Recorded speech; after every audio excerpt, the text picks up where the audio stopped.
more prosecutions, and therefore we're not going to reduce drink spiking. Dawn, is there anything you'd want to add to that? Yes, I would, yeah. I think, again, we're going straight back to the victim. It's the victim's fault, which just seems a little unfair. So I truly believe that the majority of frontline workers in the nighttime economy need to be drink spike aware. We need to go in, we need to educate, we need to show the symptoms so that everyone's singing off the same hymn sheet, basically. So when a spiking incident does happen, we've got the correct policies and procedures in place. Everybody's got a clear line of action. We need an immediate call to action because we know this is happening. It's hugely underreported. We've done our own survey and over 97% of victims didn't report this crime to the police. Now, we've had 3 victims here today. Not one of them reported it. Why is that? We need to be asking these questions. Why is nobody reporting this?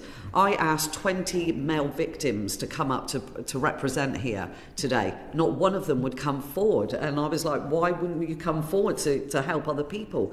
They were humiliated. They were embarrassed. The lack of evidence, people not believing them.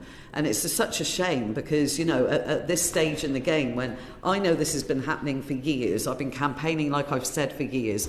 And at the end of the day, now when I look back at all of these experiences, most people that I've spoken to didn't report it to the police. So when I've delved into that to find out why didn't you report it, they've come back with there was no clear, easy way of reporting it. Some people did report it and the police have just accused them of having too much to drink because that's the lack of training and knowledge, because we don't know. We need to explain about Rohypnol, about GHB, what these date rape drugs actually do to you, and the reporting of it is such a major time because these drugs can go out of your system as quickly as 6 hours.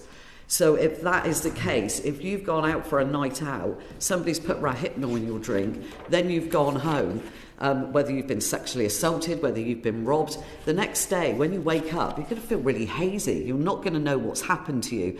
So unless we get a public awareness video out there as soon as possible, we get the training out there as soon as possible, then people will know they've got to go and get their bloods taken. Let's give the police a chance to be able to do their job. Let's do public awareness so that people know the extent of this crime and they know exactly a step-to-step process of what they can easily do. Once that's set in place, I'm sure we'll get more convictions. People will understand it a lot better. People will be in a better position to be able to just do that policy and procedure. And that's very helpful. And I think actually at this point, Tim Loughton, who's a former